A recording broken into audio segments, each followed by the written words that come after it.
এটা কি হলো? আমার পিছনে দেখেন কুমিরে কিভাবে মাছ খায়। আসসালামু আলাইকুম, সবাই কেমন আছেন? আশা করি সবাই ভালো আছেন।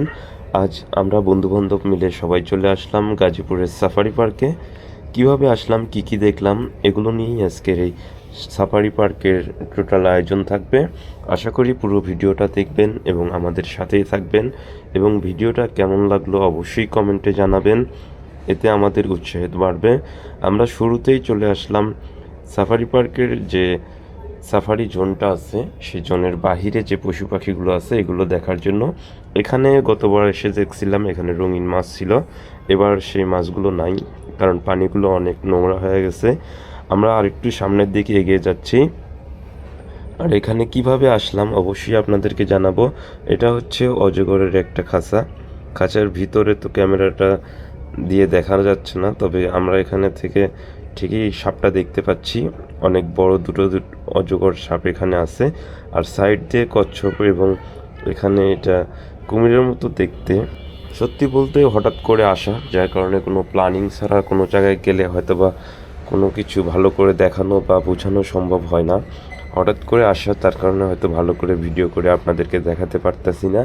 আমরা যে গেট দিয়ে এখানে আসছিলাম তার আগেও এখানে আরও কিছু ছিল, জায়গা ছিল ঘোরাঘুরির, যেমন অনেক ধরনের প্রজাপতি গার্ডেন, তারপরে ম্যাকাও পাখির গার্ডেন।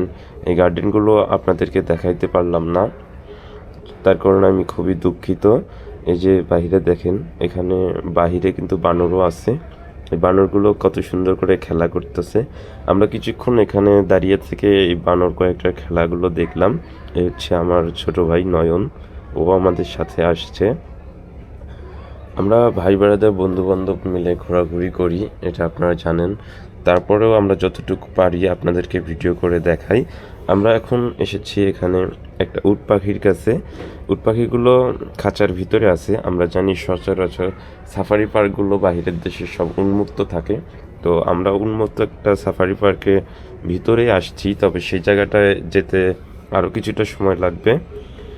তো আমরা বাহিরের কিছু যে পশু পাখিগুলো আছে এগুলো দেখাচ্ছি, পরে ভিতরে ঢুকবো। গাড়ি দিয়ে যে সাফারি পার্কে বাঘ, ভালুক, সিংহ ওগুলো আপনাদেরকে দেখাবো। এখানে বাহিরে অনেক বানর আছে। এই বানরগুলো দেখতে দেখতেই প্রায় আমাদের সময় শেষের দিকে চলে আসছে। আমরা এই বানরগুলো দেখেই হয়তো বা চলে যাব সেই কাঙ্ক্ষিত জায়গাটায়। সাফারি পার্কের মূল আকর্ষণ যে জায়গাটা, সেই জায়গাটায় আসলে ছুটির দিন বাদে অন্য দিন যদি আসা যেত তাহলে হয়তো বা ভালো করে ভিডিও করে আমি আপনাদেরকে দেখাতে পারতাম। আমরা এখন চলে যাব সেই গাড়ির কাছে। তো আমরা সকাল সকালে আসছিলাম, কিন্তু সকালে যদি গাড়িতে উঠতাম তাহলে হয়তো বা ভালো হতো। এখানে এখন অনেক সিরিয়াল লেগে আছে। আমরা এখন সবার পিছনে দাঁড়াইতে হবে। এখান থেকে দাঁড়ায় হয়তো বা 20 থেকে 30 মিনিট লাগবে সামনে যেতে। আমরা এখন এই তো 10-15 মিনিট পরে ভিতরে ঢুকলাম। সিরিয়াল ভিতরে আরও অনেক মানুষ দাঁড়িয়ে আছে। এই যে লম্বা লাইনটা দেখতেছেন, এরকম 4টা লাইন আরও সামনে আছে। এই যে এখানে বাস এসে থামবে, বাসগুলো যখন আসবে একটা করে সিরিয়ালের সামনে যাবে, তারপরেও সেখান থেকে উঠে যাবে। এই যে বাইরে থেকে আরেকটা বাস ভিতরে ঢুকাচ্ছে, হয়তো বা বাসে কোনো সমস্যা হয়েছে যার কারণে বাইরে থেকে আরেকটা বাস নিয়ে আসলো। এখানে টোটালি 10 থেকে 12টা বাস আছে, যেগুলো ছুটির দিনগুলোতে সবগুলো বাসেরই প্রয়োজন হয়, ছুটির দিন ছাড়া এতগুলো বাস লাগে না। এই যে আমাদের বাসটা চলে আসলো আমাদের সিরিয়ালে। আমরা এই শুরু থেকে এই পর্যন্ত বাসের কাছে আসতে প্রায় 1.5 ঘন্টা লেগে গেছে। এই ছুটির দিনে আপনারা যদি আসেন সকাল সকাল এসে অবশ্যই প্রথমেই এই সাফারি জোনটার ভিতরে ঢুকবেন। এখানে ঢুকতে জন প্রতি 200 টাকা টিকিট লাগে। এর আগে আমি আরও একবার আসছিলাম, তখন এতটা ভিড় ছিল না, তখন ডাইরেক্ট টিকিট কেটে এখানে ভিতরে ঢুকে সরাসরি গাড়ি পাইছিলাম। তবে এবার এসে 1.5 ঘন্টা আমি প্রায় লাইনে দাঁড়িয়ে থেকে অসুস্থ হয়ে পড়ছি বললেই চলে, কারণ হালকা শীত আছে, তারপর মানুষের চাপে অনেকটাই গরম। আমরা বসে পড়লাম, আমাদের বাসটা ছেড়ে দিল। আমরা এখন যাচ্ছি সেই কাঙ্ক্ষিত জায়গার দিকে। এই হচ্ছে কাঙ্ক্ষিত জায়গার লক্ষ্য, এই প্রথম গেট, এটা এখান থেকেই শুরু হবে সেই যাত্রা। আমাদের এই যাত্রায় অবশ্যই আপনারা সাথে থাকবেন এবং পুরো ভিডিওটা দেখবেন। গেট দিয়ে ঢুকে শুরুতে যে চোখে পড়বে হরিণের একটা জায়গা। এখানে হরিণগুলো ছেড়ে দেয়াই থাকে, তবে অনেক জাতের হরিণ আছে, এখানে একটা হরিণ, তবে সামনে আর এক জাতের হরিণ এরকম পাওয়া যায়। এই যে বাসটা একটু জায়গায় জায়গায় ব্রেক করে, যেখানে পশু পাখিগুলো থাকে সেখানে বাসটা একটু ব্রেক করে যাতে আমরা ভালোভাবে দেখতে পারি। ক্যামেরার মধ্যে হয়তো বা এভাবে দেখানো সম্ভব হচ্ছে না, কারণ আমাদের ক্যামেরাটা হচ্ছে অনেক ছোট, আর জুম করে দেখালে হয়তো বা দেখতে পারতেন। আর এখানে আসার যে যাতায়াতের যে ব্যবস্থাটা সেটা হচ্ছে, আপনারা যদি গাজীপুর চৌরাস্তা এসে থাকেন, সেই গাজীপুর চৌরাস্তা থেকে বাগের বাজার আসতে বাসে আপনাদের জনপ্রতি 50 টাকা নিবে। সেই বাগের বাজার এসে আবার অটো নিয়ে সরাসরি সাফারি পার্কের গেটে আসতে পারবেন 20 টাকা দিয়ে। এভাবেই আপনারা আসতে পারেন খুব স্বল্প খরচে। আবার মাওনা চৌরাস্তার থেকে বাগের বাজার আসতে পারেন, মাওনা চৌরাস্তা থেকে গাজীপুর রুটের বাগের বাজার আসতে পারেন, সেখান থেকে চলে আসবেন এই সাফারি পার্কে। আমরা এখন সামনের দিকে যাচ্ছি, সামনের দিকে যেতেই আমাদের চোখে পড়লো জিরাফ।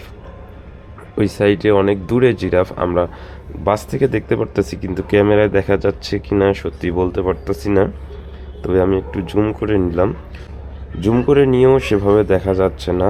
যাই হোক, যতটুকু আমি পারতাছি ততটুকুই দেখাচ্ছি। যে আমাদের ডান পাশে দেখেন আপনারা কত সুন্দর সুন্দর জিরাফগুলো।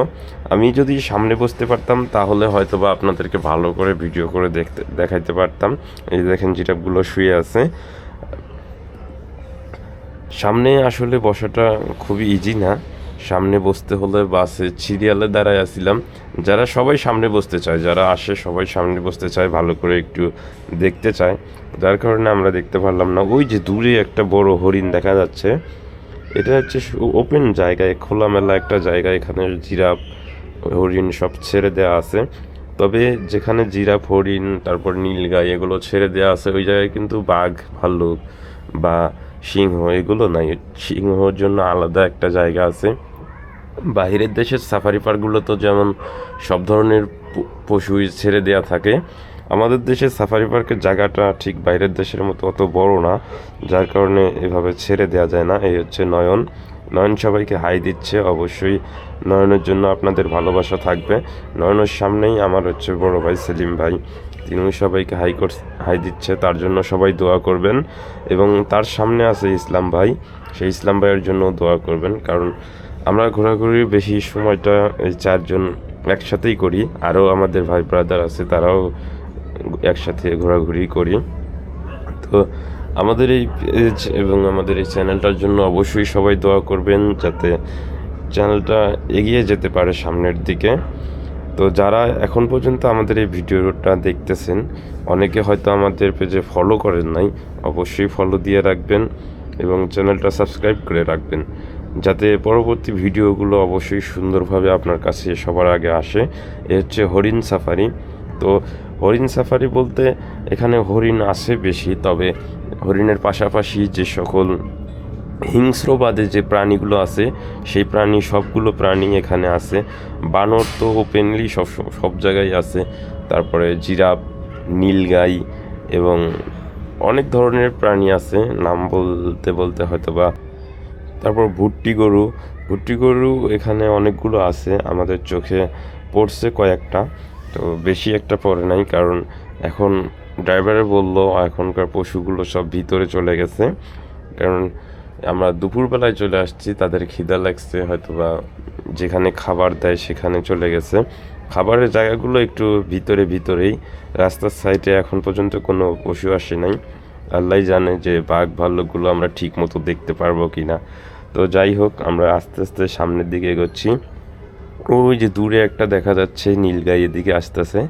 তো এরকমভাবে দেখে আসলে মজা নেই। আগের বার যখন আসছিলাম তখন পশুগুলো সব প্রায় সামনাসামনি পাইছিলাম, এবার এসে একবারেই মনের মতো ভাবে দেখতে পারতাছি না, এটাই হচ্ছে বড় সমস্যা। এই হচ্ছে এখানকার একটা হরিণের খামার, এটার ভিতরেই একটা হরিণের জায়গা, হয়তো বা এটা স্পেশালি কিছু হরিণ যেগুলো নতুন নিয়ে আসে বা যেগুলো একটু মারামারি করে, সেগুলোকে হয়তো বা এখানে খাওয়া দাওয়ার জন্য ব্যবস্থা করা হয়। হরিণের খামার এটা, এই ছেড়ে দেওয়া যে জায়গাগুলো আছে সেখানেই এই খামারটা। আর সামনের দিকে আমরা যাচ্ছি, এখন হয়তো বা এই ওপেন জোনটা ছেড়ে আমরা এখন যে হিংস্র প্রাণীর জন্য আছে, সেই জন্য হয়তো বা প্রবেশ করব। এই যে গেটটা খুলে দিল, প্রথমেই যে জোনটা সেটা হচ্ছে ভাল্লুকের। আমরা ভাল্লুক দেখতে পারতেছি না এখনো। ভাল্লুকের ওই তো দূরে একটা ভাল্লুক শুয়ে আছে। আসলে সত্যি বলতে আজকে হয়তো বা আপনাদেরকে ভিডিওটা করে দেখাতে যদি পারতাম সবগুলো কাছাকাছি তাহলে ভালো লাগতো। আসলে আপনাদেরকেও সেভাবে দেখাতে পারতাছি না, আমিও দেখতে পারতাছি না। অল্প অল্প দেখা যাচ্ছে, যেটা ক্যামেরায় দেখা যাচ্ছে না। হয়তো বা ক্যামেরায় ডিএসএলআর বা ড্রোন ক্যামেরা হলে আপনাদেরকে দেখানো যেত, আর ড্রোন ক্যামেরা তো এখানে উড়াতে দেবে না। তো যাই হোক, আমরা এখন সামনের দিক যাচ্ছি। সামনের দিক চলে আসলাম। এটা হচ্ছে সিংহর রাজ্য। এই সিংহ দেখা যাচ্ছে ওই যে শুয়ে আছে। তবে সিংহটা একটু দেখতে পারলাম সামনের থেকে। যতগুলো প্রাণী দেখলাম, হরিণও আজকে কাছ থেকে দেখতে পারলাম না। এটা হচ্ছে দুঃখের ব্যাপার। সচরাচর হরিণগুলো কিন্তু গাড়ির কাছাকাছি সবসময় আসে, তো আজকে হরিণও দেখতে পারলাম না। এই যে সিংহ আপনারা দেখেন কত সুন্দর শুয়ে আছে। তো আর একটু সামনে যদি আসতো আরও ভালো লাগতো। এখানে বাস থেকে সবাই দাঁড়িয়ে ছবি তুলতেছে, ভিডিও করতেছে। আমরা আসলে কি বলবো, আপনাদের দেখাতে পারতাছি না, এই জন্য আমি খুবই দুঃখিত। এই যে দূরে একটা সিংহের মাথা দেখা যাচ্ছে। এটি দেখতে আসলে ভালো লাগতেছে, কিন্তু ভিডিওর মধ্যে হয়তো তেমন একটা দেখা যাবে না, কারণ একটু দূরে দূরে শুয়ে আছে সিংহগুলো। যদি কাছে আসতো আর একটু ভালো লাগতো, কাছে থেকে ভালোভাবে আপনাদেরকে দেখানো যেত। সকাল সকাল আসছিলাম, তখন হয়তো বা এটার ভিতরে ঢুকলে ভালোভাবে দেখা যেত। এই দুপুরের সময় সবগুলো ক্লান্ত হয়ে পড়ে আছে, আর এগুলো তো অতটা হিংস্র আর নাই হয়তো বা, আমার মনে হয়। কারণ এখানে ভিতরে থাকতে থাকতে এরাও আলসা হয়ে গেছে, অলস জাতীয়। আমরা যে চিড়িয়াখানায় গেছিলাম, হয়তো বা চিড়িয়াখানার ভিডিও আপনারা দেখছেন কিনা জানি না। চিড়িয়াখানায় দেখছেন না বাঘগুলো কিভাবে শুয়ে থাকে, গোমড়া হয়ে থাকে, এমনি হাঁটাহাঁটি করে না। আগেরবার যখন এই সাফারি পার্কে আসছিলাম, তখন দেখছিলাম একটা বাঘ কত সুন্দর হাঁটাহাঁটি আমাদের বাসের সামনে চলে আসছিল। তো এইবার সেই ইয়াটা নাই। আমরা এখন চলে আসছি সেই বাঘের জন্য কাঙ্ক্ষিত যে জায়গাটা।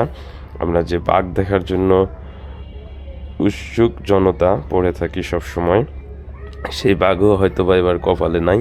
একটা বাঘ শুরুতেই দেখলাম অনেক দূরে, ক্যামেরার চোখে সেটা ধরা সম্ভব না। বাসের মধ্যে আমরা ছিলাম, বাস থেকেই দেখা গেছে। তো আমি যে এই রকম একটা ভিডিও আপনাদের সামনে উপস্থাপন করতেছি, সত্যি খুবই খারাপ লাগতেছে। কারণ ইচ্ছা ছিল যে ভালো করে সব কিছু দেখাবো, তো এটাই শেষ না। হয়তো বা সামনে আরও সুন্দর সুন্দর ভিডিও আপনাদেরকে দেখাবো আমি।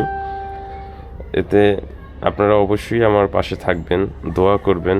ইনশাআল্লাহ আপনাদের জন্য সব সময় ভালো ভিডিও দেওয়ার চেষ্টা করব। আমরা এখন চলে আসলাম সব কিছু শেষ করে সেই কাঙ্ক্ষিত জায়গায়, যেখান থেকে শুরু করছিলাম সেখানেই আবার এসে শেষ করতেছি। এই যে দেখেন এখানে কত মানুষ দাঁড়িয়ে আছে এখনও সিরিয়ালে, শত শত মানুষ আজকে আসছে। তো আপনারা যারা কাছাকাছি আছেন এই পার্কের, তো আমি বলবো যে ছুটির দিনগুলোতে না এসে আপনারা অন্য অন্য দিনগুলোতে আসেন, ভালো করে দেখতে পারবেন ঘুরে ঘুরে। আমরা এখন যাওয়ার পালা। যেতে যেতে আবারও বলি, যারা এই পেজটাকে এখনও ফলো দিয়ে রাখেন নাই, ফলো দিবেন। সবাই আমার জন্য দোয়া করবেন, ভালো থাকবেন, সুস্থ থাকবেন, এই বলে আজ শেষ করতেছি। ধন্যবাদ সবাইকে।